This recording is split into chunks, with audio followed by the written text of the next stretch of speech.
الحمد لله وكفى وسلام على عباده الذين اصطفى أشهد أن لا إله إلا الله وحده لا شريك له وأشهد أن محمدا عبده ورسوله اللهم صل على محمد وعلى آل محمد كما صليت على إبراهيم وعلى آل إبراهيم إنك حميد مجيد اللهم بارك على محمد وعلى آل محمد كما باركت على إبراهيم وعلى آل إبراهيم إنك حميد مجيد أما بعد فأعوذ بالله من الشيطان الرجيم بسم الله الرحمن الرحيم رب اشرح لي صدري ويسر لي أمري واحلل عقدة من لساني يفقهوا قولي. جی سیرت میں ہم غزوہ تبوک کا ٹاپک پڑھ رہے ہیں جو کہ رجب سن 9 ہجری میں یہ مارکا تھا اور بہت اہم مارکا تھا اور بہت اہم غزوہ تھا کیونکہ بہت بڑی آزمائش تھی لوگوں کی، بہت بڑا لشکر تھا، بہت دور جانا تھا، تبوک تک کا سفر تھا، سخت گرمی تھی اور ہم نے شروع کے اس میں جو واقعات تھے وہ پڑھ لیے۔ فصلیں پکی ہوئی تھی اور ابھی یعنی لوگوں کو بہت زیادہ اٹریکشن نظر آ رہی تھی کہ اب اس وقت گرمی ہے اور فصلیں پک چکی ہیں، فصل بھی کاٹنے کا ٹائم ہے،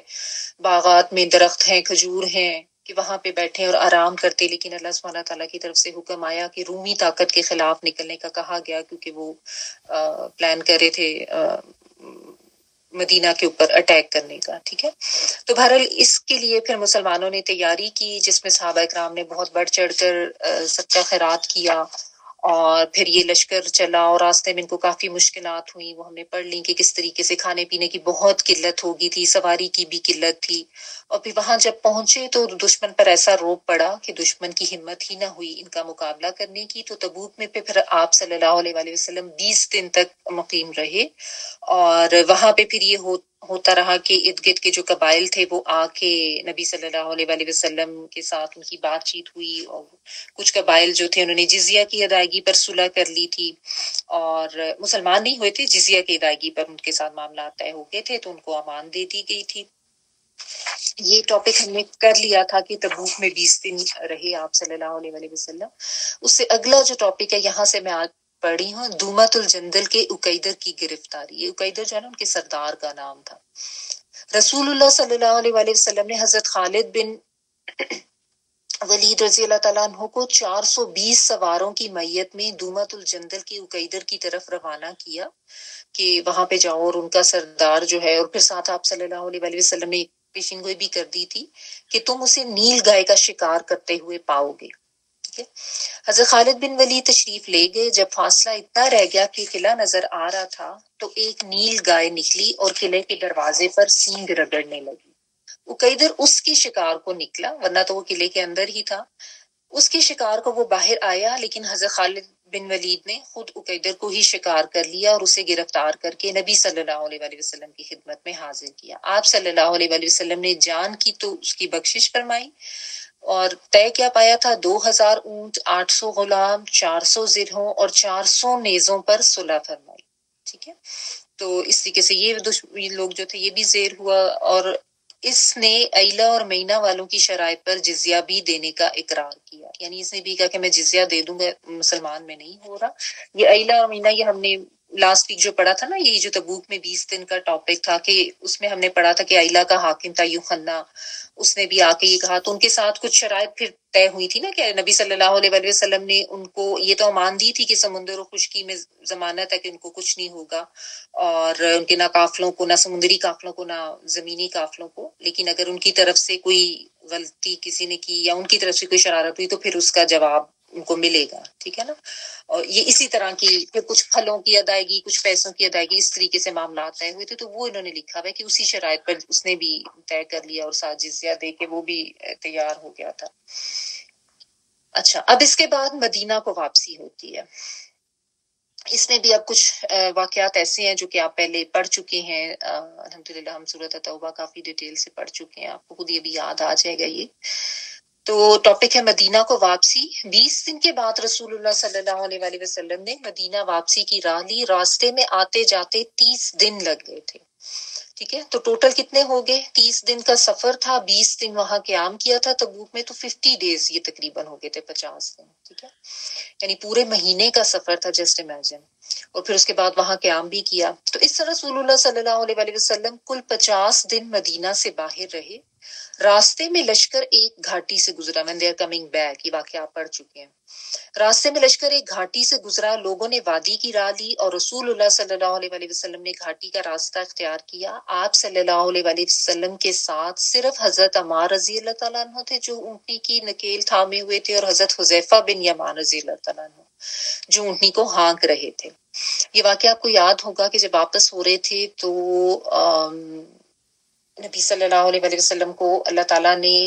اطلاع دے دی تھی. سورۃ توبہ کی ایک آیت کی تفسیر میں ہم نے پڑھا تھا نا، جس میں وہ آتا ہے کہ انہوں نے اس چیز کا ارادہ کیا جس کو وہ پہنچ نہ سکے تھے. وہ یہی بات تھی کہ کچھ جو منافقین تھے انہوں نے نبی صلی اللہ علیہ وسلم کو معاذ اللہ قتل کرنے کا ارادہ کیا، بٹ آپ صلی اللہ علیہ وسلم کو اللہ تعالیٰ نے اطلاع دے دی. تو آپ صلی اللہ علیہ وسلم نے سب کو یہ کہا کہ کوئی بھی ادھر گھاٹی سے نہیں آئے گا، سب لوگ جو ہے نا وہ وادی سے ادھر سے گزریں گے. صرف آپ صلی اللہ علیہ وسلم اور ساتھ یہ 2 صحابہ کرام ہیں جو ادھر گھاٹی کے راستے سے گزرے تھے. اب ہوا یہی کہ باقی سب نے تو آپ صلی اللہ علیہ وسلم کا حکم مانا تھا، اور وہ جو 12 منافقین تھے جنہوں نے یہ طے کیا تھا کہ آپ صلی اللہ علیہ وسلم کو نا ادھر سے ایسے گھاٹی سے نیچے کو دھکا دے دیں گے اور اس طریقے سے، تو انہوں نے بات نہیں مانی. وہ اس طرف آئے اور ہوا کیا کہ موقع غنیمت جان کر 12 منافقین نے قتل کے ارادے سے آپ کا پیچھا کیا اور آپ صلی اللہ علیہ وسلم کے انتہائی قریب آ گئے. یہ چہروں پر ڈھاٹا باندھے ہوئے تھے. ڈھاٹا تو ویسے یعنی جو نہیں وہ ایسے اپنی کپڑا رومال سائیکل لپیٹا ہوتا ہے سر والا تاکہ وہ نظر نہ آئے یا پتہ نہ چلے کون ہے. آپ صلی اللہ علیہ وسلم نے حضرت حذیفہ رضی اللہ تعالیٰ عنہ کو بھیجا کہ ان کی سواریوں کے چہروں پر اپنی ڈھال سے ضرب لگائے. انہوں نے ضرب لگائی تو اللہ تعالیٰ نے منافقین پر ایسا روب ڈال دیا کہ وہ تیزی سے بھاگ کر واپس لوگوں میں جا ملے. اب ان کو پتہ چل گیا کہ یہ تو ان کو خبر ہو گئی ہے کہ ہم کس ارادے سے آئے ہیں. ٹھیک ہے نا. ویسے بھی دیکھیں جب نبی صلی اللہ علیہ وسلم کا حکم تھا باقی سب صحابہ نے تو مانا، یہ ان کے دلوں میں منافقت تھی، ساتھ تو کچھ چلے گئے تھے نا منافقین، لیکن نیت ان کی خراب ہوئی اور پتہ چل گیا. اب ہوا یہ کہ یہ ان کو جب یہ آئیڈیا ہوا کہ حضرت حذیفہ جو ہے ان کو نبی صلی اللہ علیہ وسلم نے حکم دیا کہ جا کے ان کے ساتھ فائٹ کرو، تو ان کو پتہ چل گیا کہ آپ کو ہمارے ارادوں کا خبر ہو گیا. تو وہ فوراً وہاں سے بھاگے اور جا کے دوبارہ سے اس لشکر میں مکس ہو گئے. ان کا تو خیال یہ تھا کہ ہم نے تو چہرے بھی کور کیے ہوئے اور ہم واپس آ کے لوگوں کو، لشکر بہت بڑا تھا یہ آپ ذہن میں رکھیں. سو اٹ واز پاسبل کہ 12 لوگ اس میں جا کے مل جائیں اور ان کو پھر ڈھونڈا جا سکے. منہ بھی ان کے کور تھے. لیکن آپ صلی اللہ علیہ وسلم کو تو ظاہر ہے وہی آتی تھی، اللہ سبحانہ تعالیٰ نے بتا دیا. تو رسول اللہ صلی اللہ علیہ وسلم نے حضرت حذیفہ رضی اللہ تعالیٰ عنہ کو ان کے نام بھی بتائے اور ان کا ارادہ بھی بتایا. بلکہ یہ کہا جاتا ہے کہ نبی صلی اللہ علیہ وسلم نے مطلب نام کے ساتھ ان کے جو ولدیت تھی وہ بھی بتائی تھی، فلاں بن فلاں، تاکہ کوئی گڑبڑ رہی نہ. اسی لیے حضرت حذیفہ رضی اللہ تعالیٰ عنہ جو ہے ان کو رازدان رسول صلی اللہ علیہ وسلم کہا جاتا ہے، کیونکہ ان کے پاس یہ ایک ایسا راز تھا، لیکن نبی صلی اللہ علیہ وسلم نے ان کو یہ کہا تھا کہ کسی کو بتانا نہیں، اور انہوں نے ہمیشہ پاسداری کی تھی اس چیز کی. لیکن لوگوں کو یہ پتہ چل گیا تھا کہ آپ صلی اللہ علیہ وسلم نے کچھ منافقین کے نام حضرت حذیفہ کو بتائے ہیں. اور بلکہ حضرت عمر فاروق رضی اللہ تعالیٰ عنہ کے بارے میں آتا ہے کہ وہ پریشان ہو کے پوچھتے تھے ان سے کبھی کہ میرا نام تو اس میں نہیں ہے. سبحان اللہ، اتنے اچھے مسلمان، اتنے باعمل، اور ان کو یہ فکر رہتی تھی. بلکہ ان کی اگر آپ لائف ہسٹری میں پڑھیں تو ان کا جب آخری وقت تھا تو اس وقت بھی انہوں نے ان سے پوچھا تھا تو حضرت حذیفہ رو پڑے تھے. انہوں نے کہا تھا کہ نہیں، آپ کا نام نہیں ہے. بلکہ انہوں نے اپنے بیٹے کو بھی تب بھی یہ کہا تھا کہ اگر حذیفہ نے میرا جنازہ پڑھا تو پھر مجھے نبی صلی اللہ علیہ وسلم کے پہلو میں دفنانا. بہرحال تھوڑی ایکسٹرا ڈیٹیلز ہو جائیں گی، یہاں سے پڑھتے ہیں. اچھا، مسجد زرار کا انہدام. یہ مسجد زرار بھی آپ پڑھ چکے ہیں جب ہم نے سورۃ توبہ پڑھی تھی، اس میں بھی اس کے بارے میں ذکر ہم نے پڑھا تھا. یہ کون سی مسجد تھی کہ منافقین نے جب ابھی غزوہ تبوک سے پہ نکلنے کا ٹائم تھا، اس سے پہلے ہی یہ واقعہ ہوا تھا کہ انہوں نے یہ مسجد بنائی تھی مسلمانوں کو اگینسٹ کانسپریسز کرنے کے لیے. ان کو چاہیے تھا کہ کوئی ایسی ان کو پناہ گاہ مل جاتی،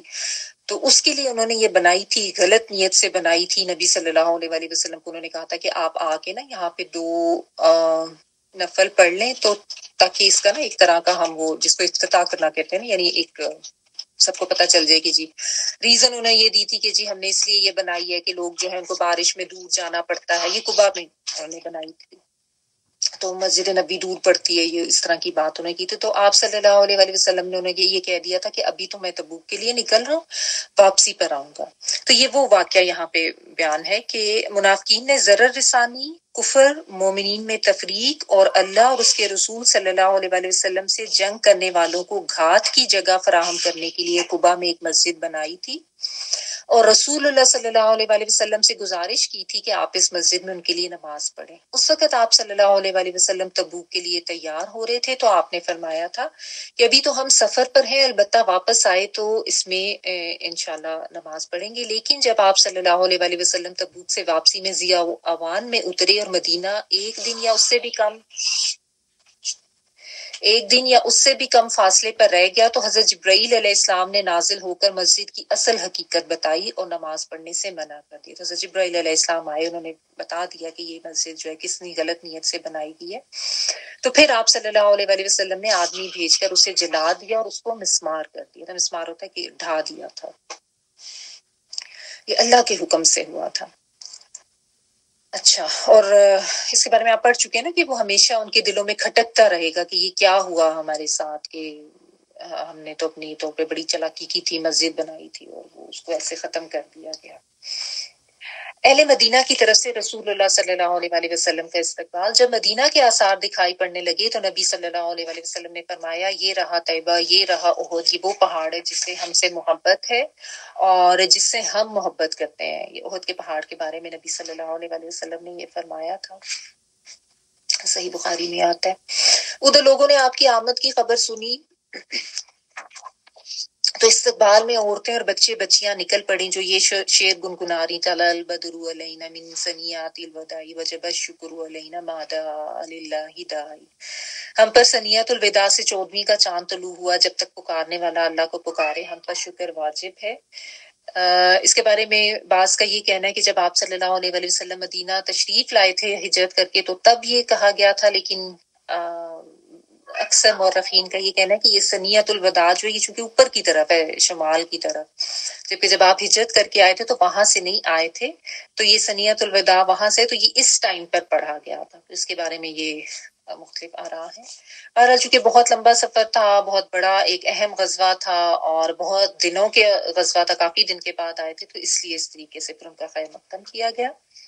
مخلفین خلف سے ہے پیچھے رہ جانے والے، جو منافقین پیچھے رہ گئے تھے انہوں نے آ کے معذرت کی اور قسمیں کھائیں، آپ صلی اللہ علیہ وآلہ وسلم نے ان کا ظاہر قبول کر لیا اور باطن اللہ کے حوالے کر دیا۔ یہ بھی آپ پڑھ چکے ہیں ڈیٹیلز کہ نبی صلی اللہ علیہ وآلہ وسلم نے ان کی جو چیزیں تھیں، جو بہانے کر رہے تھے وہ ظاہری طور پہ قبول کیے اور جو ان کا باطن تھا اس کو اللہ کے حوالے کیا۔ 3 سچے مومن بھی آئے جو پیچھے رہ گئے تھے، ان کے بارے میں بھی آپ نے کافی تفصیل میں پڑھا تھا، کعب بن مالک، مرارہ بن ربیع اور حلال بن امیہ رضی اللہ تعالیٰ عنہم۔ انہوں نے سچ سچ بتا دیا، کوئی بہانہ نہیں تراشا۔ نبی صلی اللہ علیہ وآلہ وسلم نے حکم دیا کہ اللہ کے فیصلے کا انتظار کریں اور مسلمانوں کو یہ حکم دیا کہ ان سے بات نہ کریں، کہ دیکھتے ہیں کہ اللہ تعالیٰ ان کے بارے میں کیا فیصلہ فرماتے ہیں۔ چنانچہ ان لوگوں کے لیے لوگ ہی بدل گئے، زمین بھی انجانی ہو گئی، اپنے آپ سے وہ تنگ آ گئے اور دنیا اندھیر ہوگی۔ یہ لوگ خود یہ بتاتے ہیں، انہوں نے بعد میں بتایا تھا کہ ہم لوگ بہت پریشان ہو گئے تھے کہ سب نے بات چیت کرنی، اسلام دعا بالکل چھوڑ دی تھی اور بالکل ہمارے ساتھ جو ہے نا ایک ہمیں کٹ آف کر دیا گیا تھا۔ 40 دن گزر گئے تو مزید حکم آیا کہ اپنی عورتوں کے بھی قریب نہ جاؤ، یعنی بیویوں کے پاس بھی نہیں جانا، اس سے بھی منع کر دیا۔ پھر 50 دن پورے ہوئے تو اللہ سبحانہ تعالیٰ نے ان کی توبہ نازل فرمائی، جو کہ سورۃ التوبہ کی آیت نمبر 118 میں آتا ہے، ترجمہ پڑھ دیتی ہوں۔ اور اللہ تعالیٰ نے ان 3 آدمیوں کی بھی توبہ قبول کی جن کا معاملہ مؤخر کر دیا گیا تھا،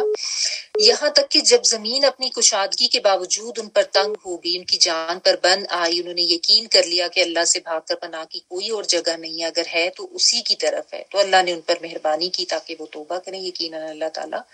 توبہ قبول کرنے والا اور رحم کرنے والا، کیونکہ سب کا نکلنا لازم قرار دیا گیا تھا نا، تو اس لیے یہ لوگ بس سستی کی وجہ سے پیچھے رہ گئے تھے، کوئی انہوں نے پھر بہانہ بھی نہیں تراشا، کچھ بھی نہیں کیا، بس انہوں نے آ کے ایکسیپٹ کر لیا۔ تو چونکہ یہ ایک ظاہر ایک گناہ تھا، ایک یعنی تقصیر ان سے ہوئی تھی، معصیت کے زمرے میں آتا تھا، تو پھر اس لیے ان کے لیے تھوڑا سا معاملہ مؤخر کیا گیا جس میں ان کو اس طریقے کا آپ کہہ لیں کہ بائیکاٹ کی صورت میں ایک سزا ملی،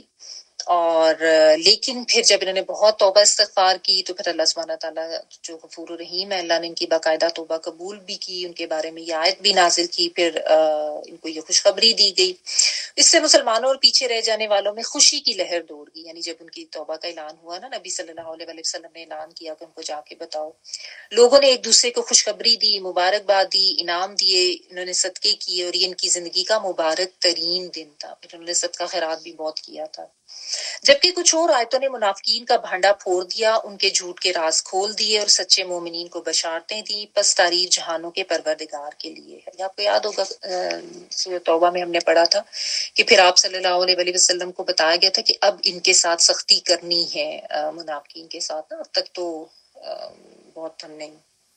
یعنی معاملہ نرم ہی رکھا ہوا تھا، لیکن اب سختی کرنی ہے ان کے ساتھ۔ رسول اللہ صلی اللہ علیہ وسلم رجب سن 9 ہجری میں تبوک سے واپس ہوئے۔ اسی مہینے نجاشی شاہ حبس اسحمہ بن ابجز نے وفات پائی، ابجر نے، یہ وہی تھا نجاشی جو حبشہ کا بادشاہ جس نے جو پناہ دی تھی نا مسلمانوں کو، تو اس کی بھی رجب سن 9 ہجری میں وفات ہوتی ہے۔ اور پھر رسول اللہ صلی اللہ علیہ وسلم نے مدینہ میں ان کی نماز جنازہ غائبانہ پڑھی۔ پھر شعبان 9 ہجری میں آپ کی صاحبزادی حضرت ام کلثوم رضی اللہ تعالیٰ عنہ نے وفات پائی۔ آپ صلی اللہ علیہ وسلم نے ان کی بھی نماز جنازہ پڑھی، حضرت عثمان رضی اللہ تعالیٰ عنہ کے جو عقد میں تھی،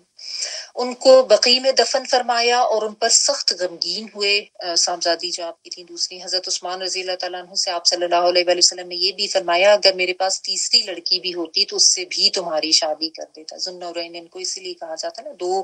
صاحبزادیاں جو تھی آپ صلی اللہ علیہ وسلم، وہ ان کے عقد میں پہلے ایک تھی، پھر ان کی ڈیتھ ہوئی، پھر اس کے بعد یہ دوسری تھی۔ لیکن آپ صلی اللہ علیہ وسلم ظاہر ان سے اتنا خوش تھے اور یہ اتنے نیک انسان تھے کہ آپ صلی اللہ علیہ وسلم نے یہ فرمایا تھا کہ تیسری بھی ہوتی تو تمہارے عقد میں دے دیتا۔ پھر ذوالقعدہ 9 ہجری میں منافقوں کا سردار عبداللہ بن ابی بھی فوت ہوا، یعنی کچھ مہینوں بعد۔ رسول اللہ صلی اللہ علیہ وسلم نے اس کے لیے دعائے مغفرت کی، اس کی نماز جنازہ پڑھی، مگر حضرت عمر فاروق رضی اللہ تعالیٰ عنہ نے اس کی نماز جنازہ پڑھنے سے آپ صلی اللہ علیہ وسلم کو روکنے کی کوشش کی، لیکن آپ نہیں مانے۔ وہ ان کا بیٹا بھی آیا تھا نا، اس کا وہ عبداللہ ہی نام تھا اس کا،